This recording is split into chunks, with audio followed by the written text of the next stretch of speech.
So this morning I talked about the most horrible of horriblest ideas, and that is the idea of rent back.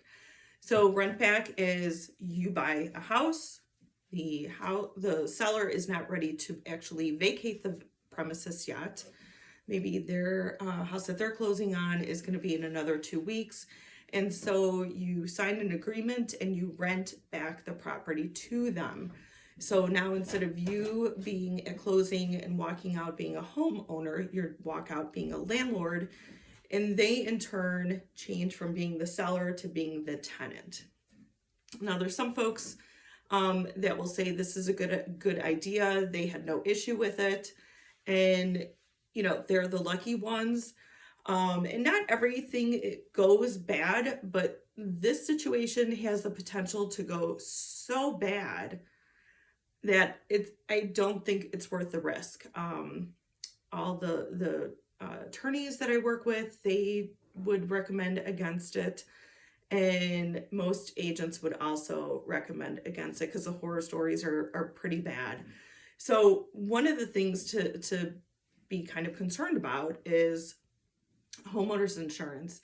Do you need to get a different type of policy because now it is not your home, so homeowners insurance isn't going to be what you need rental insurance. And so the difference is homeowners insurance covers the building as well as your personal belongings. Rental insurance will just cover the building. The sellers, who are now the tenants, they need to go get renters insurance, so they have their belongings contained in the building covered. And the other thing is, if it's only going to be 2 weeks, but then 2 weeks becomes a month becomes 60 days.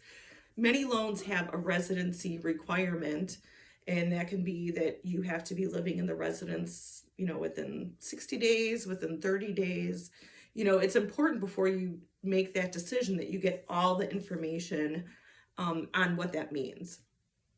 And then there's also, if there is damage to the property, because now if that toilet doesn't flush, it's no longer the seller's responsibility. It's now your responsibility.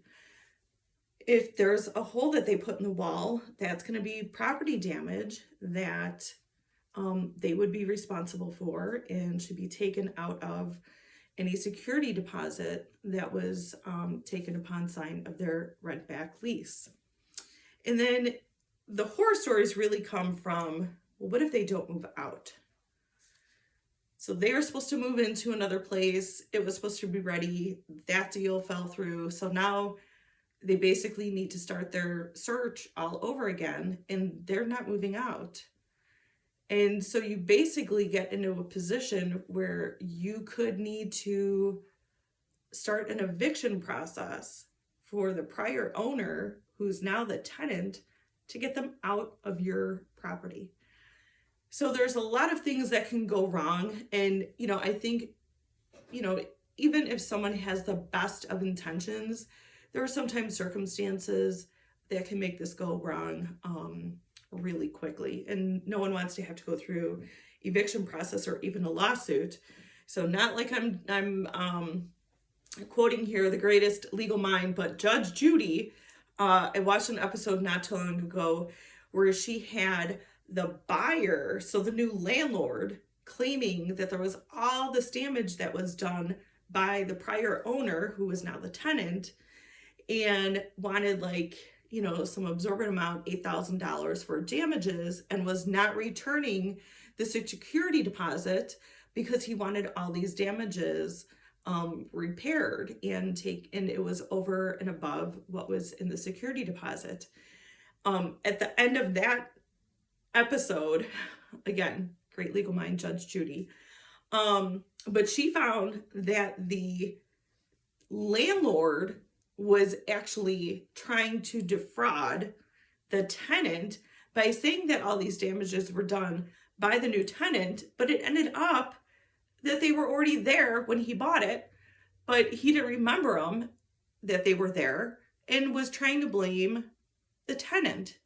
So there's just a lot of issues that can come up, and my recommendation is don't muddy up the water with doing a rent back. If you need another 2 weeks before a seller can move out, then just extend the closing date. It's very easy to do. You don't need another legal document. You don't need to worry about when you're going to move in, if your home is still, qualifying for a loan, or if you're going to be in technical default to the loan.